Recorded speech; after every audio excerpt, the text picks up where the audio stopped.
Selamat pagi, salam, dan salam jumpa lagi Bapak Ibu, saudara-saudari, para pendengar firman Tuhan pada renungan harian masa biasa Natal hari terakhir pada pesta pembaptisan Tuhan dari channel Suara Sabda Pagi, Senin 8 Januari 2024 di mana saja berada. Semoga saya menjumpai para pendengar firman Tuhan dari Suara Sabda Pagi dalam kondisi sehat adanya dan senantiasa penuh dengan sukacita. Sebelum kita mendengar firman Tuhan dan mengikuti renungan, mari kita membukanya dengan sama-sama berdoa. Dalam nama Bapa dan Putra dan Roh Kudus. Amin. Allah Bapa kami bersyukur kepadamu atas segala rahmat dan berkat yang boleh kami alami selama masa Natal dan hari ini akan berakhir. Kami bersyukur karena Putramu Yesus Kristus telah menunjukkan bela rasanya kepada kami orang-orang berdosa dengan menerima pembaptisan dari Yohanes Pembaptis. Semoga berkat bela rasanya Kau teguhkan dalam menghayati hidup sebagai anak-anak yang berkenan di hati-Mu. Demi Kristus Tuhan dan pengantara kami kini dan sepanjang masa. Amin. Bacaan suci untuk inspirasi pada channel Suara Sabda Pagi ini pada pesta pembaptisan Tuhan saya ambil dari ketiga bacaan hari ini, yakni dari kitab Nabi Yesaya bab 55 ayat 1-11 dan dari surat pertama Rasul Yohanes bab 5 ayat 1-9 serta dari Injil Markus bab 1 ayat 7-11 yang akan membingkai seluruh isi renungan dari Suara Sabda Pagi hari ini. Tuhan bersamamu dan bersama rohmu. Inilah Injil suci menurut Santo Markus. Dimuliakanlah Tuhan. Tatkala banyak orang minta dibaptis, Yohanes memberitakan kepada mereka, sesudah aku akan datang Dia yang lebih berkuasa daripadaku. Membungkuk dan membuka tali kasutnya pun aku tidak layak. Aku membaptis kamu dengan air, tetapi Ia yang akan membaptis kamu dengan Roh Kudus.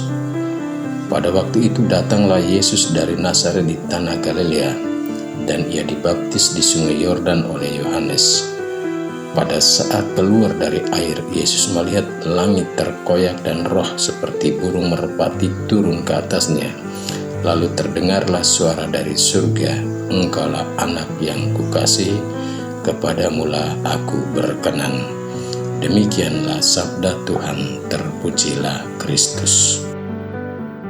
Bapak Ibu, saudara-saudari, para pendengar firman Tuhan, tema renungan Suara Sabda Pagi hari ini saya beri judul, Aku membaptis kamu dengan air, tetapi Ia akan membaptis kamu dengan Roh Kudus. Bapak Ibu, para pendengar firman Tuhan, hari ini gereja merayakan pesta pembaptisan Tuhan. Perayaan ini selalu terjadi sesudah kita merayakan pesta penampakan Tuhan atau biasa disebut dengan pesta Tiga Mayus atau Tiga Raja dari Timur, bukan bangsa Yahudi mereka.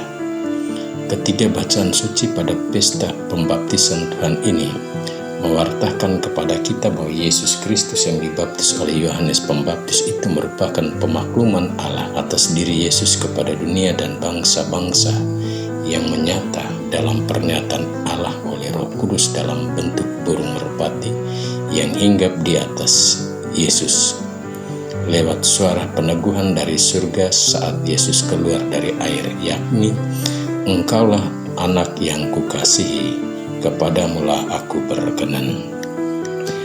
Bapak Ibu, para pendengar firman Tuhan, dan sesungguhnya Yesus yang dibaptis di sungai Yordan dan diteguhkan oleh suara dari surga itu memenuhi nubuat nabi-nabi. Hal itu terungkap dalam nubuat Nabi Yesaya bab 55 ayat 1-11 bahwa Yesus akan memberikan kelegaan dan kepuasan kepada semua orang yang mencari Dia dengan hati dan iman, dan bukan dengan harta kekayaan dunia yang bersifat sementara.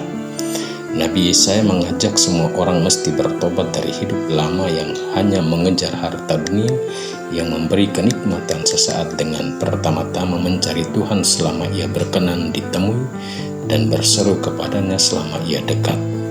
Orang fasik diajak meninggalkan rancangannya yang jahat dan ia kembali kepada Tuhan.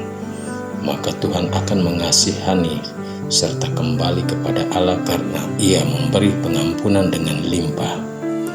Bapak Ibu para pendengar firman Tuhan, hal itu sungguh dibuktikan oleh Yesus dalam hidup dan karyanya yang menjadi pribadi yang sungguh dikasihi dan berkenan kepada Allah. Jika orang yang dengan rendah hati mau bertobat dan kembali percaya kepada Allah dalam diri Yesus yang rela datang dan tinggal di antara kita, dan jika kita selalu berseru kepadanya dan melakukan apa yang Dia perintahkan, dengan demikian Allah akan mengasihi kita dan melimpahkan pengampunan kepada kita. Dan itu ditunjukkan oleh Yesus dari atas salib dalam kata-kata pengampunan yang berlimpah, yakni, "Ya Bapa, ampunilah mereka, sebab mereka tidak tahu apa yang mereka perbuat." Bapak Ibu para pendengar firman Tuhan, semua yang dilakukan oleh Yesus ini dapat kita lakukan sebagaimana yang dikatakan penulis surat pertama Yohanes, yakni oleh orang-orang yang percaya bahwa Yesus adalah Kristus yang lahir dari Allah, dan setiap orang yang mengasihi Allah yang mengasihi juga orang lain yang lahir dari Yesus, yakni yang dibaptis dalam air dan darah, dan rohlah yang memberi kesaksian karena roh adalah kebenaran. Sebab ada 3 yang memberi kesaksian di bumi, yakni roh, air, dan darah, dan ketiganya adalah satu. Dan itu kita terima dalam sakramen baptis dan krisma. Oleh karena itu, sebagai orang yang telah dibaptis dalam sakramen-sakramen itu, yaitu baptis dan krisma, maka sebagai orang yang percaya kepada Yesus, marilah kita hidup dalam kebenaran dan memberi kesaksian tentang kebenaran itu. Amin. Marilah berdoa. Ya Tuhan, kami bersyukur karena telah Kau perkenankan untuk hidup dalam kebenaran firman-Mu. Teguhkanlah kami untuk mengambil bagian dalam berutusan Yesus Kristus di tengah dunia lewat tugas dan karya-karya kami. Demi Kristus Tuhan dan pengantara kami. Amin. Tuhan bersamamu dan bersama roh-Mu. Kita sekalian, semua orang yang kita doakan, yang kita janjikan doa, dan perjalanan kita ke tempat-tempat kerja kita, orang-orang yang kita jumpai, dan orang-orang yang bekerja bersama kita hari ini, dan orang-orang yang bekerja di rumah-rumah, dilimpahi dengan berkat Allah yang Maha Kuasa, Bapa dan Putra dan Roh Kudus. Amin. Selamat beraktivitas, Tuhan memberkati.